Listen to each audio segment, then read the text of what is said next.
Support comes from the Missouri Forest Products Association, saluting Earth Day on April 22nd with an ongoing commitment to help offset carbon emissions with sustainable harvesting of Missouri forests. Details at choosewood.com. It's Friday, October 21st. This is The Gateway. I'm Wayne Pratt. Two members of Missouri's congressional delegation are demanding a quick federal response to the radioactive contamination at Jana Elementary School in Florissant. Congresswoman Cori Bush. We need to see the swift remediation efforts to ensure that we minimize disruptions to the lives of our children, our families, our teachers, and the school staff. Those calls follow a report showing unacceptable radiation levels at the school. Senator Josh Hawley is joining Bush in demanding a swift federal response. St. Louis Public Radio's Jeremy Goodwin has more on the mounting pressure in Washington to clean up Jana Elementary. The contamination is from nuclear waste defense contractors dumped in Coldwater Creek in the 1940s and 50s. A recent report by a private firm found, quote, unacceptable levels of radiation throughout the school grounds. Bush says the Department of Energy and Army Corps of Engineers need to make the site safe as soon as possible. These agencies are responsible for the waste. They must clean it up immediately. No excuses. In a letter to President Biden, Hawley called for an emergency declaration to free up more cleanup funds and said the federal government should build a new school if it can't make the current one safe. The Environmental Protection Agency has been cleaning the site since the mid-90s. I'm Jeremy Goodwin, St. Louis Public Radio. Elected officials are placing those demands on the federal government as classes come to an end at the school. St. Louis Public Radio's Kate Grumke was at Jana Elementary yesterday as parents picked up their children on the final day. Tiana Taylor says she wants her daughter to be safe, but when she heard that Jana Elementary would be virtual for now, her anxiety spiked. Virtual is like a nightmare to me, because you gotta try to figure out where your child gonna go if you have work and stuff like that. Taylor's daughter Jayla is in 4th grade at Jana. I didn't want to go through virtual even though I have a computer, even though I don't want to miss any time of school. Jayla says some of her friends live nearby, so she'll still be able to see them. Jana Elementary students will get new school assignments next month. I'm Kate Grumke, St. Louis Public Radio. In other news, a federal judge in St. Louis has tossed out an effort by 6 Republican-led states, including Missouri, to block the Biden administration's plan to forgive student loan debt.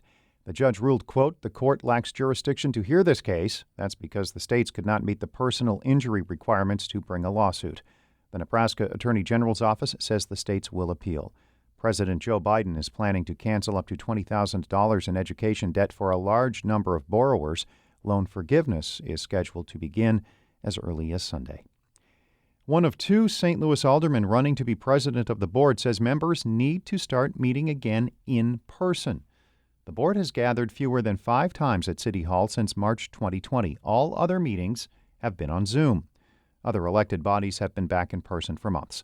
7th Ward Alderman Jack Coder says he knows there are concerns about ventilation in the chambers, but says there are many city-owned buildings that could accommodate the weekly meetings. We got to lead by example, right? And we're not. I mean, the rest of City Hall is open, and we're still, hiding in our basements after, as we're 2+ years into this pandemic. So I think it's critical we get back to in-person meetings. Coder was a guest on Politically Speaking. That episode is at stlpr.org. Coder and Megan Green are seeking the board president job. Chess player Hans Niemann is suing Grandmaster Magnus Carlsen over cheating accusations. That lawsuit has been filed in a federal court in St. Louis. St. Louis Public Radio's Sarah Fenton reports Niemann is seeking $100 million for libel, slander, and civil conspiracy. After world champion Carlsen lost to Niemann at St. Louis's Sinkfield Cup in September, the Norwegian player accused Niemann of cheating. Niemann says there's no evidence he cheated in the match, but soon after, the website chess.com banned him from playing in online matches and in its sponsored tournaments. The civil lawsuit accuses Carlsen, chess.com executives, and others of colluding to blacklist Niemann. The suit mentions that chess.com earlier this year announced it will buy Carlsen's website, Play Magnus, for more than $80 million. Niemann says the cheating allegations have destroyed his source of income and his ability to compete in high-profile matches. I'm Sarah Fenton, St. Louis Public Radio.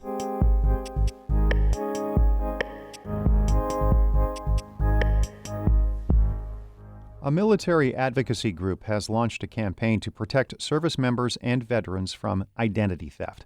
Military members are 3 times more likely to experience cyber theft than civilians.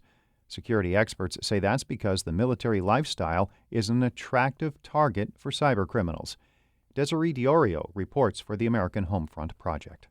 Navy Reserve Officer Jeff Chin says he has been closely watching his credit report and swatting down attempts to steal his identity since 2015. That was the year he got caught up in a massive data breach at the Federal Office of Personnel Management. A hacker stole millions of records, including tens of thousands from service members who had applied for security clearances like Chin. That obviously was disturbing for me to hear that all of that information is now out there in cyberspace. It was more than just a passing nuisance. It was all of my information was out there, and it was just really jarring. Since then, he says he's been targeted by identity thieves who try to open credit cards and bank accounts in his name. It was one of those things where we're constantly looking for that ping in the email and the monitoring service to say, hey, this flag came up. He says even his wife and daughter have faced identity theft issues, which he blames on the leak of his background investigation for the Navy. Still, Chin says he's lucky. The breach did not derail his military career. My security clearance was no longer something that would affect my ability to sort of move into different jobs and do different assignments. Others weren't so lucky. Now, Chin is executive director of the New England chapter of Blue Star Families.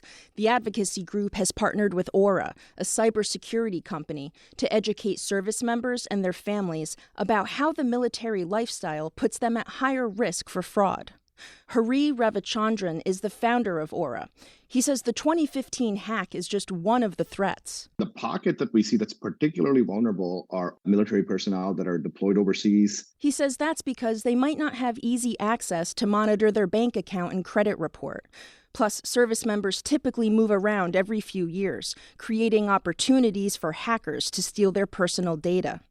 And Ravichandran says the threats extend beyond active duty troops. We've spoken with lots of veterans where they had no idea that their identity was stolen. They now end up moving, try to go apply for a mortgage, and then can't get a mortgage because a lot of their credit information is messed up. He says veterans are attractive targets for criminals because they have access to a host of government benefits through the Veterans Administration, like disability payments and loans for housing and education. The burden is on the military family to clean it up. And that's the problem with a lot of these kinds of thefts. You have to prove to the bank and to the credit bureaus that you were not the person that actually had these negative events. And sometimes that takes months. That's why he says service members should be proactive about protecting their personal data through password managers and credit monitoring.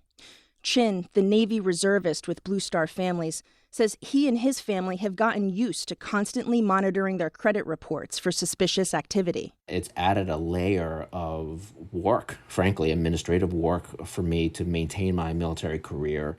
It's already hard enough to be a reservist where you're managing a full-time job as a civilian, and then the reserve duty is often more than a part-time job. He says he's particularly worried about new scams targeting veterans who were impacted by the water contamination at Camp Lejeune or veterans who became sick from burn pits overseas. I'm Desiree Diorio on Long Island.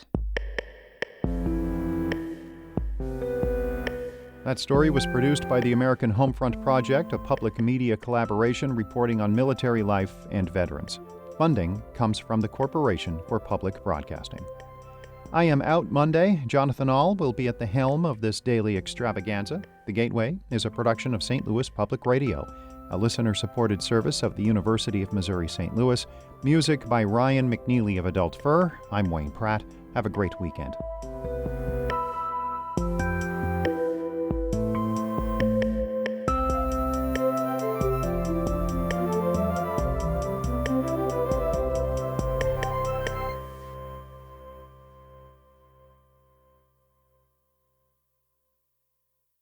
Support comes from the Missouri Forest Products Association, saluting Earth Day on April 22nd with an ongoing commitment to help offset carbon emissions with sustainable harvesting of Missouri forests. Details at choosewood.com.